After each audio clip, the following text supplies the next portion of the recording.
dia, boa tarde, boa noite, pessoal. Bom, diante dessa situação que a gente está passando, né, esse problema aí mundial, a gente, como professor, tem que se reinventar.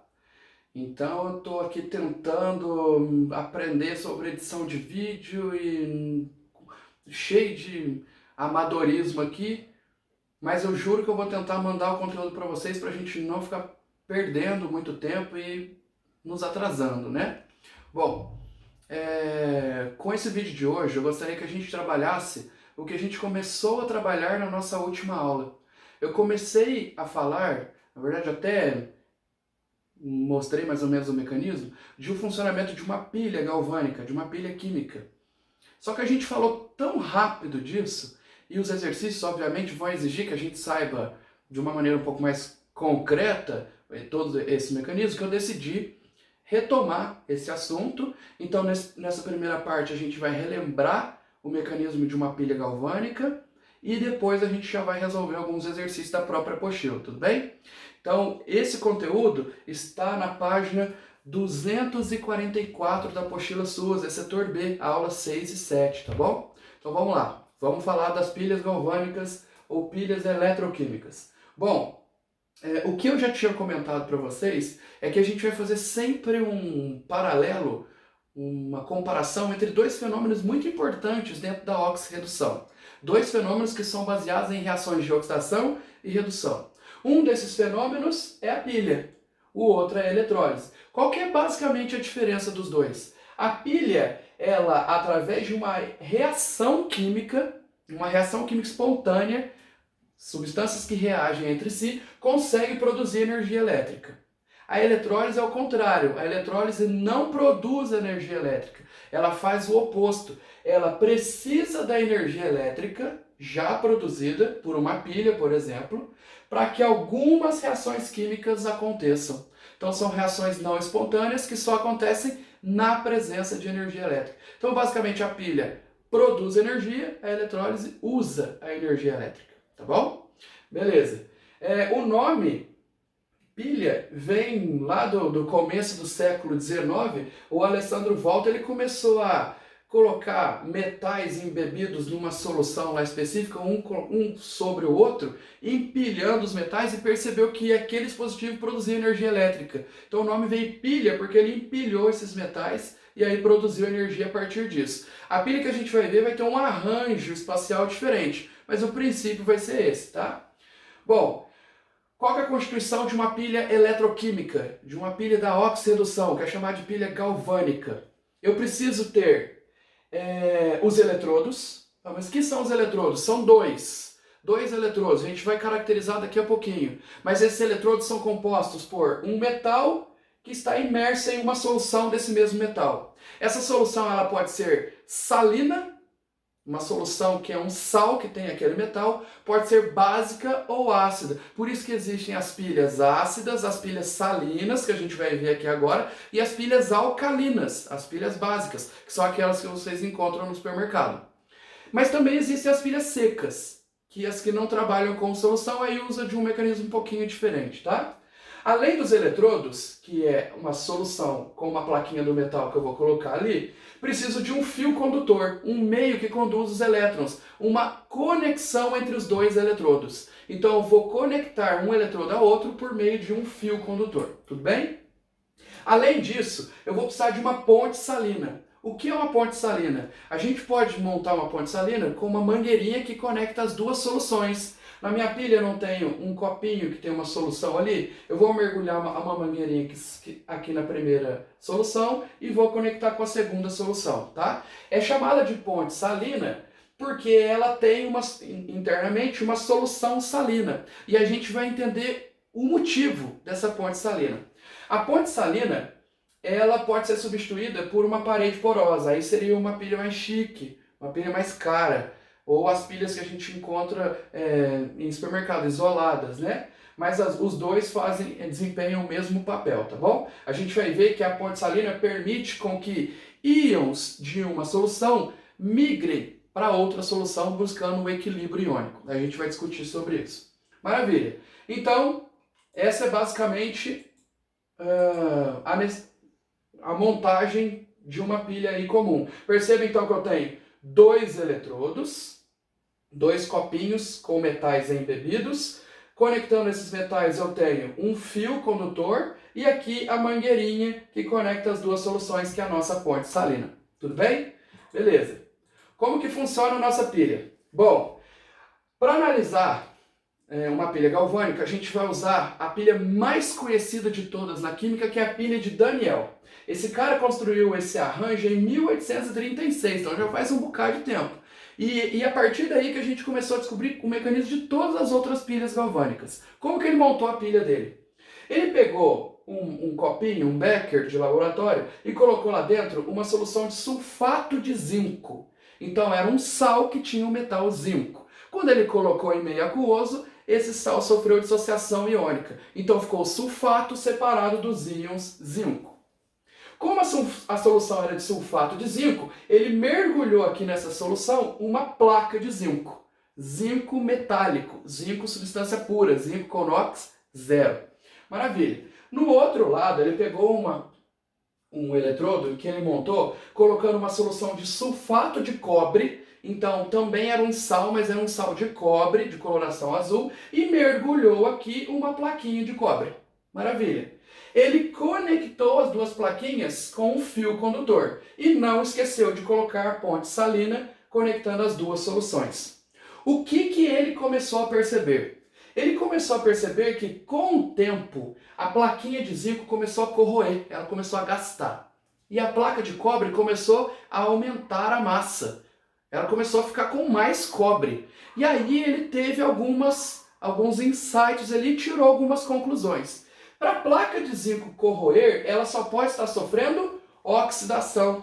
Lembra que o processo de corrosão dos metais está relacionado com a oxidação do metal, que é quando o metal perde elétron. Então, o zinco da plaquinha, que tinha NOx 0, que era o zinco metálico, perdeu 2 elétrons e se transformou em zinco mais 2. Então, além do zinco mais 2 que já tinha na solução, que eu já tinha colocado sulfato de zinco, a plaquinha está sendo convertida em zinco mais 2. Então, está aumentando a quantidade de zinco mais 2 no sistema.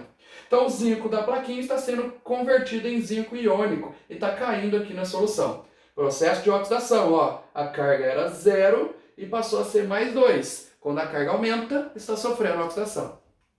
Só que se tem alguém sofrendo oxidação, é porque com certeza tem alguém sofrendo redução. Lembra que os dois processos são complementares. É oxirredução. Quem está sofrendo redução? Ó, o outro eletrodo. A placa de cobre, ao invés de estar corroendo, ela está aumentando a massa. Por que isso está acontecendo? Porque aqui acontece o contrário. O cobre que está na solução está ganhando 2 elétrons, tá? O cobre mais 2 iônico da solução ganha 2 elétrons e é convertido em cobre com NOx 0. E a gente sabe que todo metal com NOx 0 ele está na sua forma simples, na forma metálica. Então eu estou tirando o cobre da solução, transformando ele em metal, então ele está impregnando na plaquinha. Por isso que a plaquinha está ficando com cada vez mais cobre. Então ela não está aumentando a massa de cobre e esse cobre está vindo do além. Esse cobre está vindo da solução por redução. Lembra que eu falei para vocês que enquanto a oxidação corrói um metal, a redução recupera um metal. Então o metal que está dissolvido aqui na água, ele é recuperado à sua forma metálica através do processo de redução. E aí a gente percebe que os eletrodos estão sempre conectados. Um ajuda o outro. O cobre não precisa ganhar 2 elétrons para sofrer redução? Precisa. E de onde vêm esses 2 elétrons? Do além? Da casa do Viana? Não, esses 2 elétrons vêm do zinco que está perdendo. Então, o zinco perde 2 elétrons, transfere para o cobre. Por isso a necessidade de ter o quê? Entre as duas plaquinhas? Um fio condutor. Se eu não tiver um fio condutor, como que esses elétrons vão sair daqui e vir para cá? Eles vão pulando? Não, eu preciso de um mecanismo de transporte, um fio condutor. Agora, olha que interessante. Esse cara sofrendo oxidação, perdendo elétron. Esse cara sofrendo redução, ganhando elétron. Os elétrons saindo daqui e indo para o outro lado, cria um fluxo contínuo de elétrons. Os elétrons sempre saem daqui e vão em direção ao eletrodo que reduz. Fluxo contínuo de elétrons é corrente elétrica. Então, nessa brincadeira de fazer um oxidar, o outro reduzir e conectar os dois por um fio, eu fiz aparecer nesse fio uma corrente elétrica. E aí eu aproveito essa corrente elétrica para fazer alguma coisa com ela, para alimentar um sistema eletroeletrônico de um controle, de um brinquedo, de um teclado, desse mouse aqui. Enfim, aí vai alimentar a necessidade de energia de aparelhos eletroeletrônicos, tudo bem? Beleza. Vamos detalhar um pouquinho mais como que funciona essa pilha aqui. O que a gente vai fazer aqui agora é caracterizar como um químico os eletrodos que sofrem oxidação e que sofrem redução. Para isso a gente vai continuar usando a pilha de Daniel, tudo bem? Então vamos lá. A gente já viu que a plaquinha de zinco está corroendo, está ficando toda corroída, gastando tudo. Então é a oxidação que está acontecendo aqui. Por outro lado, a plaquinha de cobre está aumentando a massa, está ficando mais gordinha, com mais cobre. Então ela está sofrendo recuperação metálica, redução. Maravilha. Os elétrons estão saindo daqui e indo para lá. Olha que interessante nessa figura. Como os elétrons estão saindo daqui e indo para lá, eu tenho corrente elétrica. Se eu colocar uma lâmpada aqui, ela vai sentir essa corrente elétrica, então ela vai acender. Ela vai aproveitar a corrente que está passando ali naquele fio. Tudo bem? Agora a gente vai caracterizar os dois eletrodos, os dois potes, os dois lados da minha pilha. O primeiro pote é chamado de polo negativo, que é o pote do zinco. Não é porque ele é o primeiro, é por que ele é o negativo. Os elétrons não estão saindo daqui, esse elemento aqui não está perdendo elétron, sofrendo oxidação. Quem perde elétron está repelindo o elétron. E como que eu faço para repelir uma partícula negativa? Eu também tenho que ser negativo. Lembra que cargas iguais, um repele o outro. Então, para repelir, para tirar os elétrons daqui, esse lado tem que ter um caráter negativo. Como eu não posso chamar de lado negativo, os químicos decidiram chamar de polo negativo. Tudo bem? E aí o polo negativo recebeu um nome. Ele passou a ser chamado de ânodo. Por que isso? Lembra que quando eu tenho íons, eu tenho íon negativo e íon positivo? O íon negativo é o ânion e o íon positivo é o cátion. Decidiram usar esses nomes para homenagear os polos. Então o polo negativo passou a ter um nome parecido com ânion, de íon negativo. Só que se eu chamar de ânion, é íon negativo. Então, para ficar um pouco diferente, o polo negativo passou a ser chamado de ânodo, parecido com ânion, né? Bom, o que acontece no polo negativo e no ânodo? A plaquinha corrói, ou seja, acontece a oxidação da plaquinha. Então eu percebo que a plaquinha sofre corrosão, portanto o metal está sofrendo oxidação, o zinco metálico está sendo transformado em zinco mais 2, ou seja, está perdendo elétron. O nome é ânodo, é o polo negativo e a solução vai ficando cada vez mais concentrada. Por quê? Porque o zinco que está na plaquinha vai sendo convertido em zinco mais 2 e vai sendo jogado na minha solução. A minha solução então vai ficando com cada vez mais Zn mais 2. Tudo bem? Isso é um problema. Daqui a pouco a gente comenta sobre isso. Mas vamos ver o outro lado.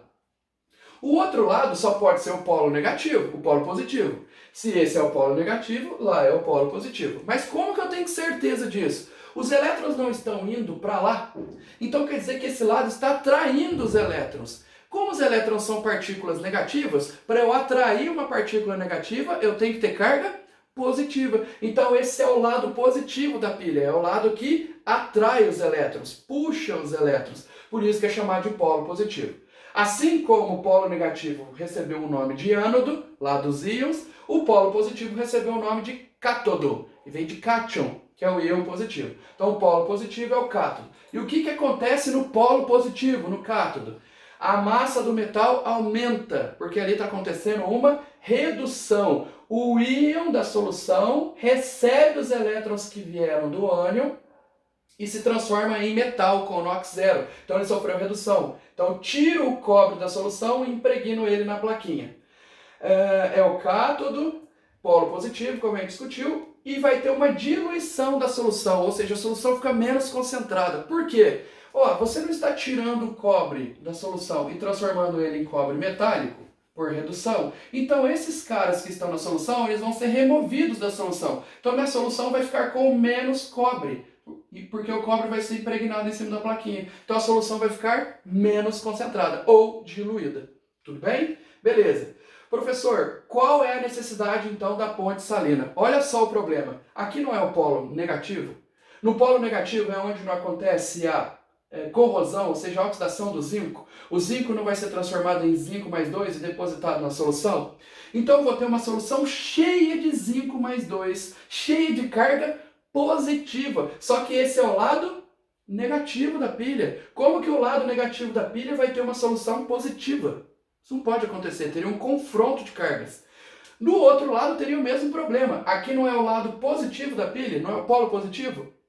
Sim, só que eu não estou removendo o cobre da solução e está sobrando os íons negativos. Então eu estou tirando da minha solução os íons positivos e deixando os íons negativos. A minha solução está ficando cada vez mais negativa. Ela não pode ficar negativa, porque esse é o lado positivo da pilha. Para resolver esse problema, a gente colocou uma solução salina, uma ponte salina. É uma mangueirinha que lá dentro tem uma solução de algum sal. Aqui ele colocou cloreto de potássio. Por quê?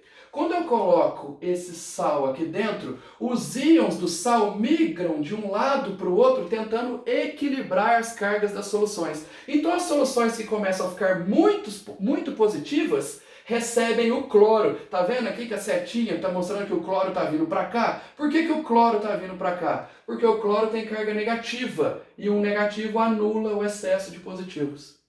Por outro lado, o potássio que tem carga positiva está indo para lá, porque aqui está ficando com excesso de partículas negativas. Então eu preciso de partículas positivas para anular esse excesso. Então a ponte salina, ela serve para equilibrar a carga das duas soluções, para não deixar a solução do polo negativo muito positiva e a solução do polo positivo muito negativa. As cargas têm que ficar sempre equilibradas, tudo bem?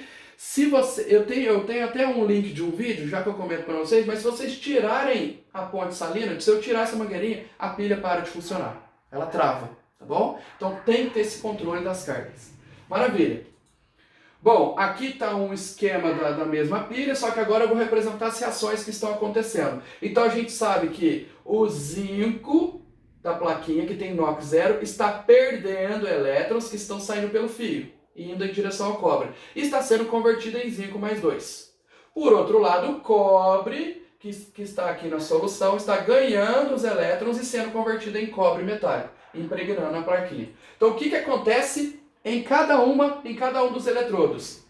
Reações químicas, reação de oxidação e reação de redução, que são chamadas de semi-reações. Qual é a semi-reação do ânodo de oxidação? O zinco da plaquinha sofre oxidação, é convertido em zinco mais 2 e perde 2 elétrons. Aí esses elétrons vêm pelo fio. Qual é a semi-reação no cátodo, que é onde tem a redução? O cobre da solução recebe os 2 elétrons que o zinco perdeu, aqui ó, sofre redução e é convertido em cobre metálico.